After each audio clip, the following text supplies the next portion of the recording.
CPIM Kasaragod ജില്ലാ സമ്മേളനത്തിന് സമാപനം. നോർത്ത് കോട്ടച്ചേരിയിൽ സീതാറാം യെച്ചൂരി കോടിയേരി ബാലകൃഷ്ണൻ നഗറിൽ നടന്ന പൊതുസമ്മേളനം പോളിറ്റ് ബ്യൂറോ അംഗം എ വിജയരാഘവൻ ഉദ്ഘാടനം ചെയ്തു.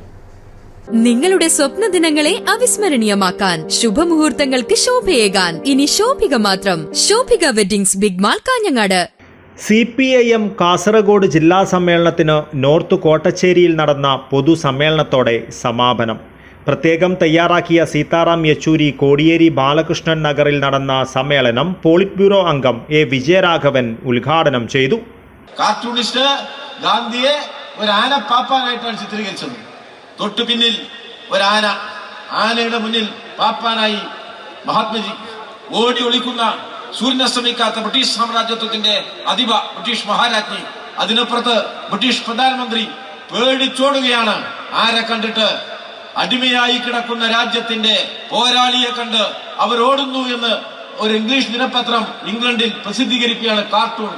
ആലോചിക്കുക, അന്ന് അടിമകളാണ് നമ്മൾ. സ്വാതന്ത്ര്യമില്ലാത്ത ഇന്ത്യയെ കണ്ടാണ് ബ്രിട്ടീഷ് മഹാരാജ്ഞിയും ബ്രിട്ടീഷ് പ്രധാനമന്ത്രിയും ഓടിപ്പോയതെങ്കിൽ സ്വാതന്ത്ര്യത്തിന്റെ 75 വർഷം പിന്നിട്ട ഇന്ത്യയിലേക്ക് കിരാതനായ ആ ഡൊണാൾഡ് ട്രംപ് കയ്യും കാലും കെട്ടി ആളുകളെ കൊണ്ടുപോയി നടതള്ളുമ്പോ നിശബ്ദനായി നിൽക്കാൻ കഴിയുന്ന പോരായ്മയാണ് ഈ അതിതീവ്ര ഹിന്ദുത്വം കാണിച്ചിരിക്കുന്നതെങ്കിൽ അത്തരം പോരായ്മകളെ അതിജീവിക്കാനുള്ള കരുത്തിലേക്ക് ഇന്ത്യയെ നയിക്കാനാണ് ചെങ്കൊടി ഉയർത്തി കമ്മ്യൂണിസ്റ്റുകാർ പ്രവർത്തിക്കുന്നത് എന്നാണ് ആമുഖമായി എനിക്ക് സൂചിപ്പിക്കാനുള്ളത്. ഈ നാട് ഇവർക്ക് വേണ്ടിയുള്ളതാണോ? ഈ നാട് ഈ പ്രമാണിതത്തിന് കീഴ്പ്പെടുത്താനുള്ളതാണോ? ഈ നരേന്ദ്രമോദിയുടെ കീഴടങ്ങലിന്റെ വഴിയിലാണോ നാം പോവേണ്ടത്? 1.5 ലക്ഷത്തോളം പ്രവർത്തകർ പൊതുയോഗത്തിൽ പങ്കെടുത്തു. സമ്മേളനത്തിന്റെ ഭാഗമായുള്ള ചുവപ്പ് സേനയുടെ മാർച്ച് അലാമിപ്പള്ളി പുതിയ ബസ് സ്റ്റാൻഡ് പരിസരത്തു നിന്നുമാണ് ആരംഭിച്ചത്. കേന്ദ്രീകരിച്ചുള്ള പ്രകടനം ഒഴിവാക്കിയിരുന്നു. ചെറു പ്രകടനമായാണ് പ്രവർത്തകർ പൊതുസമ്മേളന നഗരിയിലേക്ക് എത്തിയത്. ജില്ലാ സംസ്ഥാന നേതാക്കൾക്ക് പുറമെ കേന്ദ്ര കമ്മിറ്റി അംഗങ്ങളും പൊതുസമ്മേളനത്തിൽ പങ്കെടുത്തു.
സമ്മേളനത്തോടനുബന്ധിച്ച് നഗരത്തിൽ ഗതാഗത നിയന്ത്രണവും ഏർപ്പെടുത്തിയിരുന്നു.